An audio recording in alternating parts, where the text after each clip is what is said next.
So week 4 of the college football season, I consider exposure week. Week 3 is the final dress rehearsal. You're dotting the I's, you're crossing the T's, you're working out the kinks, you're establishing your identity and who you want to be as a football program. And week 4, you're coasting your way to an easy dub, starting off the month of September undefeated, or you're going into the fourth quarter in a bout, which could be a good thing or a bad thing depending on who you're facing. So I got a lot of questions. Let's not waste any time. Welcome on into SEC Unfiltered. It's Cole Thompson here. Make sure that you like the video, hit the ring notification down below, and smash that subscribe button because this is your new home for all things SEC. Download the podcast version of the show wherever you get your podcast listening system. Follow us on the social channels at SEC Unfiltered. If you want to follow me and keep up to date with all things SEC, it's at Mr. Cole Thompson on Twitter and Cole Thompson _ on Instagram. And check out all of our great work found at SECUnfiltered.com. This episode is brought to you by Game Time. Download the Game Time app and use the promo code SECU for $20 off your first purchase. Guys, it works at concerts, baseball games, college football matchups heading into week 5. Whatever you see, download the Game Time app and use the promo code SECU for $20 off your first purchase. Let's go into the honorable mentions. South Carolina. Can you have a game plan built around Robby Ashford just to get by? So I truly believe that if Lenore Sellers played last week against LSU in front of the hometown crowd at Willie B, the most underrated atmosphere in college football, they would have won that game against LSU. But you have Robby Ashford, and at this point, you kind of know what you are as an offense. You get 5 or 6 explosive plays per game, and you got to capitalize on them. Lenore Sellers potentially could play in this game. Shane Beamer, I'm begging you, wait until after the bye week. The last thing you want to do is play your quarterback that could end up being the reason why you're going 8-4, 9-3, or finishing 5-7 because if he is on the sidelines for multiple weeks. Have an identity with Robby Ashford. Have an identity with this ground game against Akron. It's Akron. You should feel confident in this game. Your defense is balling out. They are going to create turnovers, short yard field opportunities for you. Coast into this game with just an easy way to go ahead and get a win. Texas, can you ignore the outside noise? So I'm going to be one of the proponents and one of the masters of chaos that says Texas is the best team in college football right now. And I truly believe it. Because if you go back and you watch that game, it's not that they played UTSA. It's that you would not be able to tell me which was the first team and which was the second team offense. They looked fundamentally sound with Arch Manning at quarterback. And now there are going to be people, not us, not me, saying that there is a quarterback conversation that must be had if Arch delivers. ULM, the Warhawks, they're going to be taking an L in this one. They're not going to be bringing the battle to Austin. But you are going to see people say, well, you know what? Arch Manning gives us the best chance to win. Arch Manning, call a spade, is a damn good quarterback. And the future is bright. But Quinn Ewers gives you the best chance to win a national championship. And that experience is going to be needed when you play against Georgia, when you play in Red River against Oklahoma, when you play against Texas A&M in an environment like Kyle Field, potentially in Atlanta for the SEC championship game. So can you carry the outside noise and just take each quarter at a time with QB1 being number 16 instead of number 3? LSU, can you establish the run? Here's the deal. I truly believe that if Caleb Durham played in that game against USC, probably would have been a different matchup. Guy last week had over 100 rushing yards. Also, let's keep in mind, he also was one of the best running backs, 8.9 yards last week, 2 touchdowns on the ground. Caden Durham is the legit guy. And also, this is a UCLA defense that ranks 28th in run defense. You know that you can attack through the air. Kyron Lacey, Aaron Anderson, Xavion Thomas, CJ Daniels, Mason Taylor. Garrett Nussmeier's got some dudes. The pass pro has been phenomenal at times, especially on explosive plays. But can you just find a way to run the football? Because if you are a legit contender, you have to have that second gear. We know that the aerial attack is going to work in the SEC for the Bayou Bengals. But if you can ground and pound it and set up second and manageable, third and comfortable, it opens up the playbook in various ways. You got a legit number 1 running back. You got to be able to establish that culture. Let's talk really quickly about Kentucky. Any second punch on offense. The defense is going to keep you in games. There are 2 truths to every scenario. The fact is that you have a defense that is going to be interesting because they went down to the wire with Georgia. And maybe you just have kryptonite against Shane Beamer for some reason. But I'm not sure that this offense is going to be any better than what it is. Sumo Kongbe has got to be able to take some breathing room. Who is your number 2 running back? Chip Trainum, when he comes back, probably takes over that role. but we don't know his status yet. We don't know when he's playing. Your defense, the front wall, the big BW is really, really good. But I just don't know what this offense can be. Do you have a second gear? The wide receivers are promising. Is the quarterback play going to be better? You're facing off against Ohio. I don't think this is a game you're going to lose, but this is a game that could get interesting if the offense is anemic in Lexington. Somehow you find a way to keep things close against Georgia, but what do you want to be in 2024? The version that plays against South Carolina or the one that takes the number one team in the country down to the wire? And Texas A&M, he was QB1. Plain and simple. If you turn to Marcel Reed in this game and he balls out because Connor Wigman is not available, do you decide to stick with Wigman? Because we know that you have owned Arkansas in Arlington, but it's not like the score has been promising every single year. You're not blowing them out by double digits. This comes down to the wire, regardless of the competition, regardless of who's coaching on the sidelines. Brett Bielema, Sam Pittman, Chad Morris, whoever it is, this seems to always be an interesting game in the world that House and Jerry built. So do you have a quarterback? And also, when you get a quarterback, do you stick with Marcel Reed? Because for my money, the last thing you want to do is see what Florida did last week when you marched into the swamp. Have to go ahead and rotate the quarterbacks and try and keep the defenses guessing. They're not going to be guessing in this one. They know that it's going to be 15-10, 15-10, and they're going to game plan for it. So once you decide Marcel Reed is the guy, you got to stick with Marcel Reed as the guy. Now let's get into the more overall big storylines. Arkansas, can you keep winning on third down? Guys, here's a fun stat for you that probably you didn't know. Arkansas leads the country in third down conversions. They're at a 67.5 rate. For my money, they have the best running back in college football that's not being talked about. Certainly the best running back in the SEC in Jaquindon Jackson. They got a fun quarterback in Taylon Green. The price of admission to go watch the Hogs keep things interesting is worth it so long as number 10 is making highlight throws, even if there are some errors in the process. They have a good receiver in Andrew Armstrong. They have good tight end play. The offensive line isn't great, but it's doing enough to create the opportunities for you to attack. And Jordan-Hare Stadium is a madhouse of chaos for my money. It's one of the most hostile environments in the SEC. Don't believe me, go believe Nick Saban. He said it himself countless times on primetime television, and especially on College Game Day. So I think that Arkansas can win this game. I truly believe they can bring the fight to the Tigers on the Plains. I don't worry about that. But can you be explosive? On the ground, they're one of the best teams when it comes to rushing, number 7 in the country. They're also 5th in total offense. Auburn's 71st in total defense. The reason why I didn't think Auburn needed to go out and add in a transfer portal quarterback, like many people out there said, is because they were not a quarterback away from contending. No, not even close.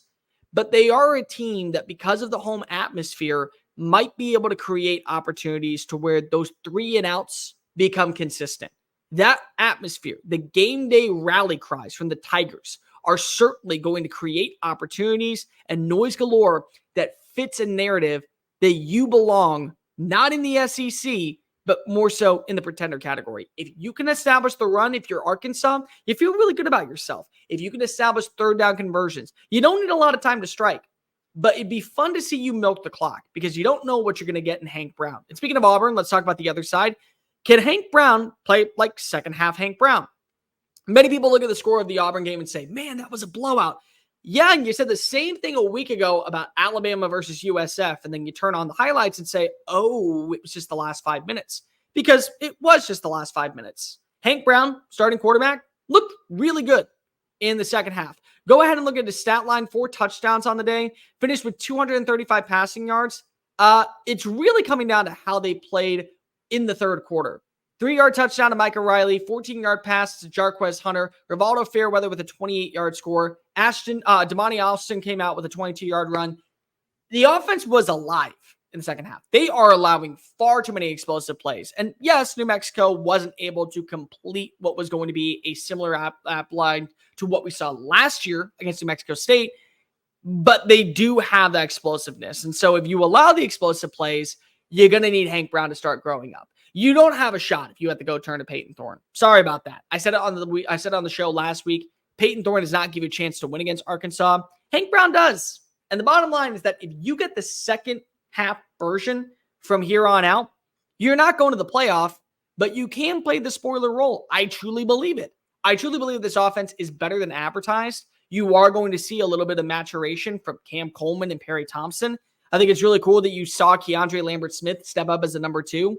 Rivaldo Fairweather is a cyborg of a tight end. And even though your offensive line isn't great, it might be good enough just to establish an identity. That's all you need. And if you're Hugh Freeze and you get to 8-4 and you don't make the college football playoff, well, now at least you're saying to yourself, we have something to work with. There's a foundation in place to where maybe if we go out and we add in a transfer portal quarterback, we're adding in a guy to compete with Hank.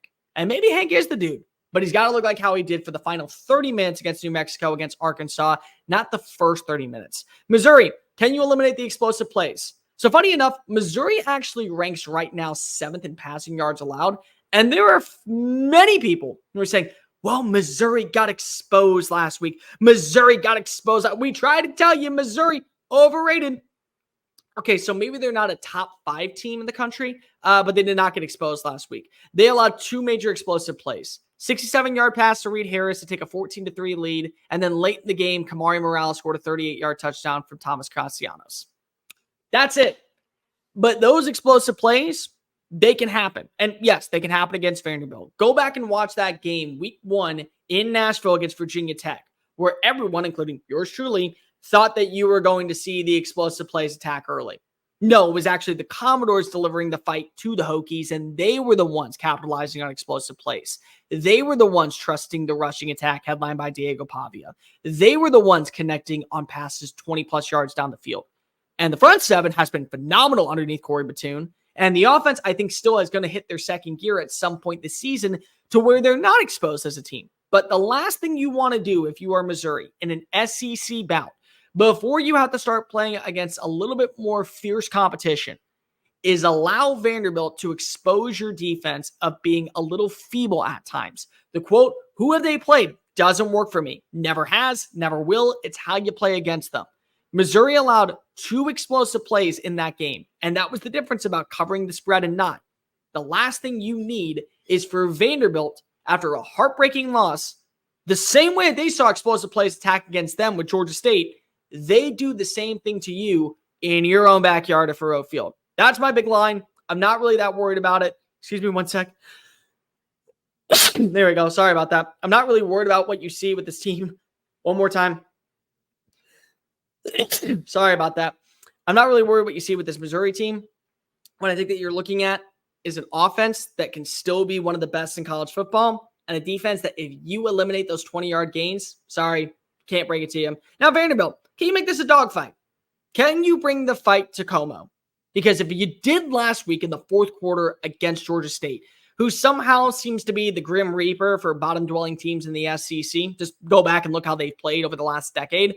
But you've also seen Diego Pavia twice make things interesting. Yes, Virginia Tech was able to connect on a big-time play down in the fourth quarter. They took the lead, but who comes swinging back? Number 2, Diego Pavia. He's proven time and time again that he is a good fit for this offense. And more importantly, the defense is going to keep things interesting, headlined by now Clark Lee calling the shots. Can you bring the dogfight to Missouri? Because nobody believed against you when you were facing off against Virginia Tech. Okay, well, some people did, but most of them would call them SEC homers. I didn't. I was wrong. I apologize. You won that game. And so here we are going into the fourth quarter. Can you at least say, man, Vanderbilt's holding their own? The rushing attack is really good. Pavia is making plays with his legs. He's able to capitalize somewhere in the open field. Can they start delivering the punches? Can they get Missouri on the ropes? Can they force Brady Cook have to go ahead and deliver deep shots down the field to a Mookie Cooper, to a Luther Burden, to a Theo Weiss? And if that's the case, you're in a really good spot if you're Vanderbilt. You're basically going for broke at this point. You may end up going to a bowl game. You may end up hitting the over.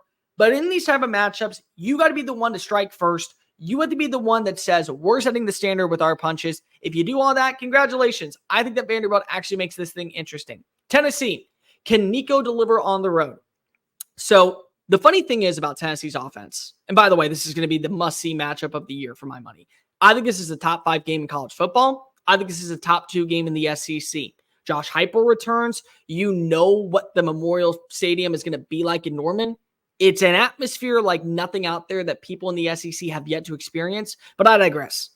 Nico, I think, is going to have to win this game. And for most Tennessee fans to say, Have you watched Nico Iamaleava do what he's done? Yeah, I have. And you know what else I've noticed? It's the rushing attack that has been the storyline that people aren't talking about. Dylan Sampson, for my money, the second best running back in the SEC. For my money, the X factor for what Tennessee's offenses look like. Nico has been very good.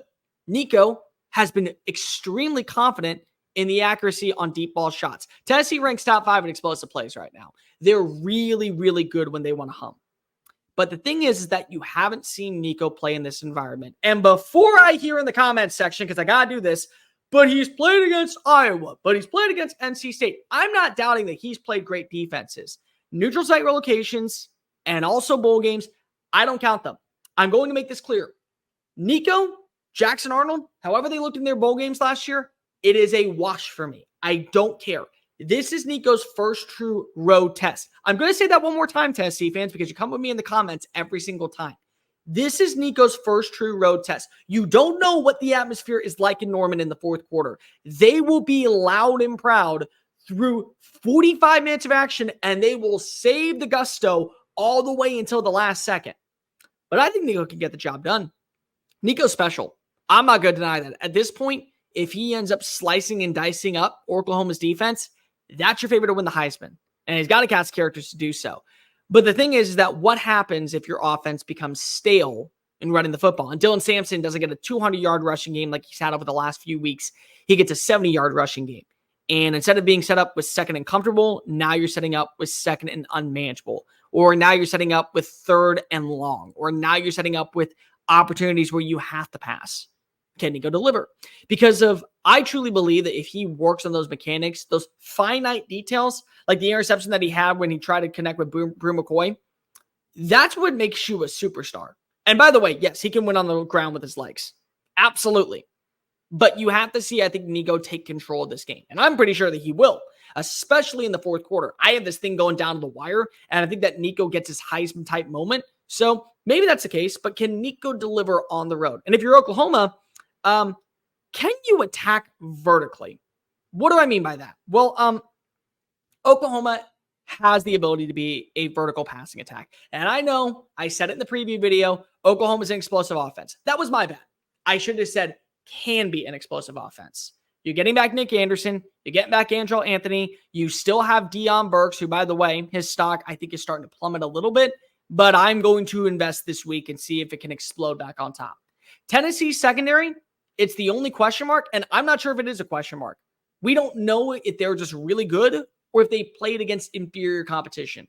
This week, that nonsense ends. If they end up being really good, we can't say anything anymore. We just have to go ahead and agree that this is a secondary that is ranked top 10 in college football because they're a top 10 secondary. And that includes what you see with the pass rush headlined by James Pierce, who oftentimes is getting triple teamed. This offensive line might be in for a long day against the best pass rusher and the best defensive line in the SEC.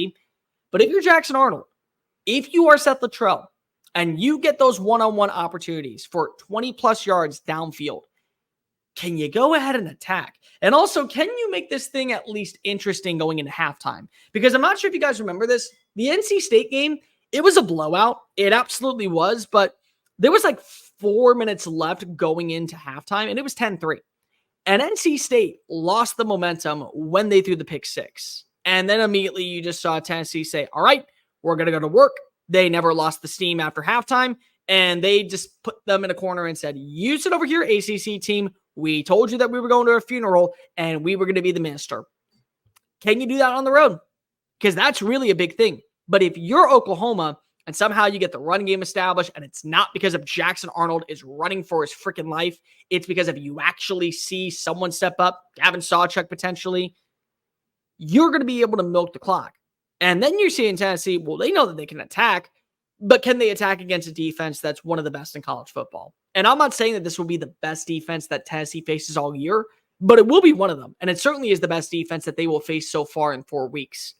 Can you start making this thing uncomfortable for a young quarterback, bringing this game down to the wire? Can you be the one that's able to go into halftime and maybe be 17-17 or 14-10? Or at least be within speeding distance to where you get the ball at halftime, come out, strike early, and now you're taking the lead and you're delivering the fight. Mississippi State, do Do you have any life on the ground? Any. Listen, the passing attack has been at least interesting for Jeff Lebby, but if you know a Jeff Lebby offense, having the vertical ground game along with the vertical passing, the north to south runners, that is when Jeff Lebby's offense is humming. It did when it was at Ole Miss, it did when it was at UCF, and it did when it was at Oklahoma. So can you have that down in Starkville? You're playing Florida, and Florida's defense, not good. Florida currently is 102nd in run defense. Here's the problem. Mississippi State is 114th in rushing. Just money him. Can you get anybody on the ground to start getting things going? Like, I know what Kevin Coleman can do. I know what Kelly Okabe can do. Can you do anything against a team that is just basically waving the white flag? I get it. You lost to Toledo, and I wanted to pick you, but I can't do it. But do you have anything that can give you more than just 2.4 yards per play? Kevon Lee, Davin Booth. If you establish a ground game against a very sluggish, kind of waving the white flag defense, then I think that you actually bring the fight to the Gators in your own backyard. And Stark Vegas, those cowbells, they will drive you nuts in an SEC game. And frankly, go back and look at the history between these two. Florida's kryptonite really has been Mississippi State, especially when they have to go to Stark Vegas. But I just don't know if you have the run game that can make this thing interesting. And if that's the case, well, congratulations. I think that you're probably going to be able to make this thing down to the wire and potentially walk away with the dub. And finally, Florida. Can you stick with a quarterback? Last week, my biggest gripe with Billy Napier was not that he decided to go play DJ Lagway. It was not that he thought Graham Mertz throws a pick six. Now we got to turn to number 2. It was that this was just such an overall dominant game because of A&M's defense knew you were switching up quarterbacks. Whenever you decide to go to DJ Lagway, if you're Billy Napier, you stick with DJ Lagway. So the game plan is you go into the matchup and number 2 is your starting quarterback. You have to play number 2 up to a T. He's got to deliver. If number 15 is the guy that trots out first and he throws a pick six and then you turn to DJ Lagway, you got to stick with DJ Lagway. You can't keep doing this constant carousel of quarterbacks that now puts the defense, quote unquote, in a bind when honestly they just go ahead and read your cards. And in the entire deck of cards that you're looking at, there's 3 options that you see. Florida comes out swinging with Graham Mertz and they deliver a big time win going into a bye week before they have to play against UCF and they start to get right. Number 2 is that DJ Lagway looks to be QB1 moving forward. And even though he has his freshman mistakes, you walk away with the win. And more importantly, you get that confidence back. Or number 3, you do what you did last week. They get embarrassed in Starkville against a team that may not get more than 3 wins on the year. And Billy Napier is fired before he gets on the bus. Lane Kiffin at least made it back to the tarmac. I'm not sure that Billy makes it back to Gainesville if they lose this game. So for my money, can you stick with one quarterback? And when you do, make sure that he is the guy. Because the last thing that you need is a simple performance about what you saw against Texas A&M, and it's basically Groundhog's Day, but ultimately instead of waking up and realizing that maybe you get to redo life, you're just waking up and unemployed. But those are my comments. Those are my questions. Hit the comment section down below. What are your thoughts? What are your biggest questions going into week 4? Make sure that you like, hit subscribe, download the podcast version of the show. Check out all of our great work found at secunfiltered.com. Make sure you're following us on the social channels at SEC Unfiltered and at Mr. Cole Thompson. Until next time, SEC faithful, I am Cole Thompson. Peace.